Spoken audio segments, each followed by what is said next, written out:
माशाल्लाह रमज़ान शरीफ की 27वीं शब है, लैलतुल क़द्र की रात दाता साहब की बारगाह में।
माशाल्लाह मस्जिद के अंदर शबीना आ रहा है। कितनी दुनिया, कितने आशिकाने रसूल अल्लाह के वली की बारगाह में हाजिर हैं। आए रमज़ान मुबारक की 27वीं शब है, लैलतुल क़द्र।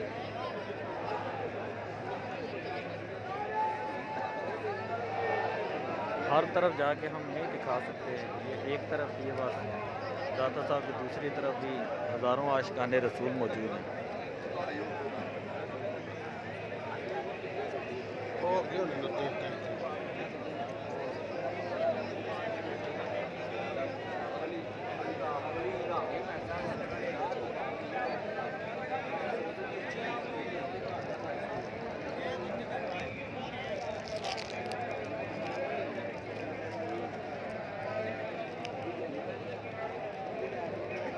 यहाँ पर कुछ लोग तबरक तकसीम कर रहे हैं, कुछ दुआओं में मशगूल हैं। वो आप देखें दाता साहब की तरफ कितने लोग हैं, दुआएं मांग लें, अपनी हाजात जो पेश कर रहे हैं। और उससे आगे की तरफ जो है ना बेशुमार लोग हैं, बहुत ज़्यादा रश है। रमज़ान शरीफ की 27वीं रात की वजह से भी है, कुछ जुमेरात भी है, कल जुम्मतुल विदा भी आप देख सकते हैं। आप इसके अंदर शामिल हों, दुआ कर सकते हैं। कई लोग दुआओं में मशगूल हैं, बड़े बड़े मजजूब, बड़े बड़े कलंदर लोग यहाँ पर हाजिर हैं, अल्लाह के वली हैं। तो आपको दाता साहब रहमतुल्लाह अलैह को सुल्तानुल औलिया बिल हिंद कहा जाता है।